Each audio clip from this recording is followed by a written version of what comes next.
जी class, अगली example है आपकी 14.10।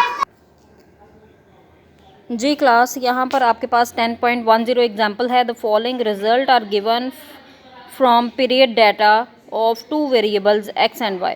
ठीक है, पहला इसका पार्ट है estimate of variance of x is equal to 9। आपने वेरिएंस की वैल्यू निकालनी है एक्स इज इक्वल टू 9 के लिए।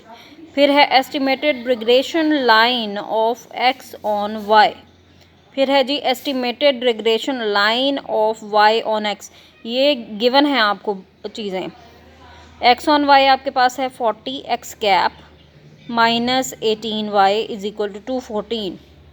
यहाँ से आप एक्स कैप को 40 से डिवाइड करके पूरी इक्वेशन को एक्स कैप की वैल्यू निकाल सकते हैं।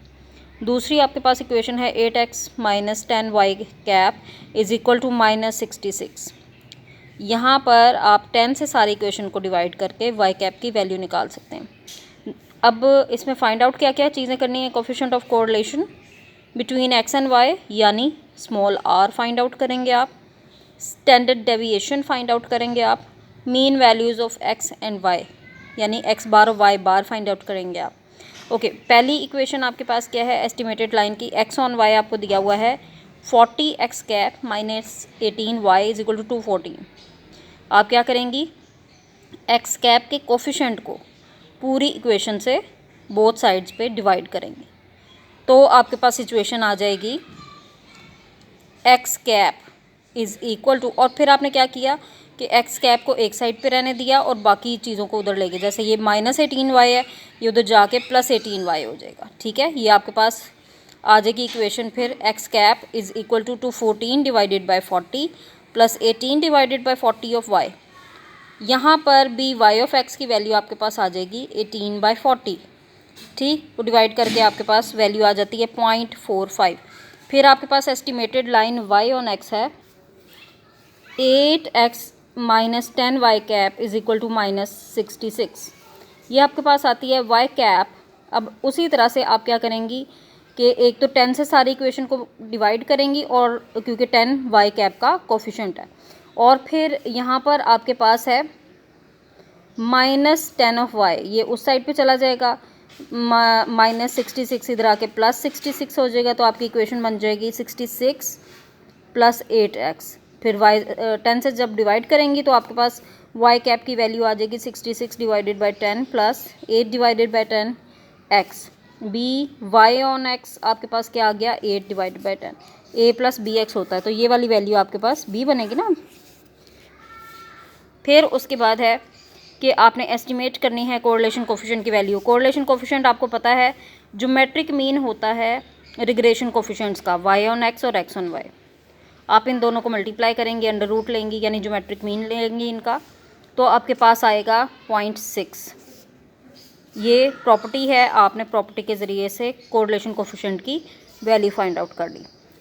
फिर उससे आपने वेरिएंस ऑफ एक्स निकालना है ताकि आप स्टैंडर्ड डेविएशन ऑफ एक्स निकाल सकें।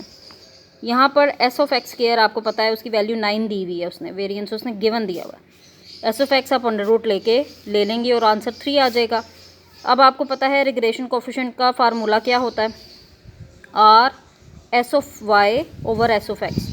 आपके पास वैल्यूज़ गिवन हैं बी वाई एक्स की भी, बी एक्स वाई की भी, और आर एक्स वाई की भी और एस एक्स की भी। वो वैल्यूज़ आप पुट करेंगी, एस ऑफ वाई की वैल्यू फाइंड आउट कर लेंगी जिसका कि आंसर आपके पास आ रहा है 4।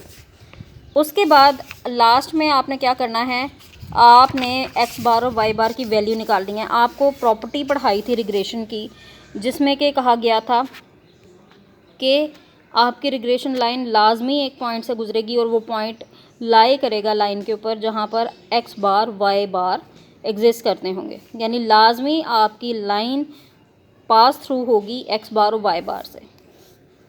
आपको पहली इक्वेशन गिवन है 40x minus 18 y is equal to 14। आपको पता है इस प्रॉपर्टी के तहत आप जहाँ पर x है वहाँ पर x बार पुट कर देंगी, जहाँ पर y है वहाँ पर y बार पुट कर देंगी। तो आपके पास आंसर क्या आ जाएगा 40x bar minus 18 y bar is equal to 14। इसी तरह आपकी जो दूसरी इक्वेशन है उसमें भी आप x की जगह x बार और y की जगह y बार पुट करेंगे। आपके पास सिचुएशन बन जाएगी 8x bar minus 10 of y bar is equal to minus 66। इन दोनों को सब्ट्रैक्ट आपने किया, कैंसल आउट होने से यहाँ पर y बार की वैल्यू 17 आ जाती है। इक्वेशन नंबर 1 में या 2 में, दोनों में से किसी एक में, यहाँ पर 2 में पुट हुआ है, आपने वैल्यू पुट की y बार की और आपके पास x बार की भी वैल्यू आ गई। ये इक्वेशन बहुत सिंपल है, इसकी प्रैक्टिस कीजिए और इससे रेलेवेंट एक्सरसाइज के क्वेश्चन कीजिए।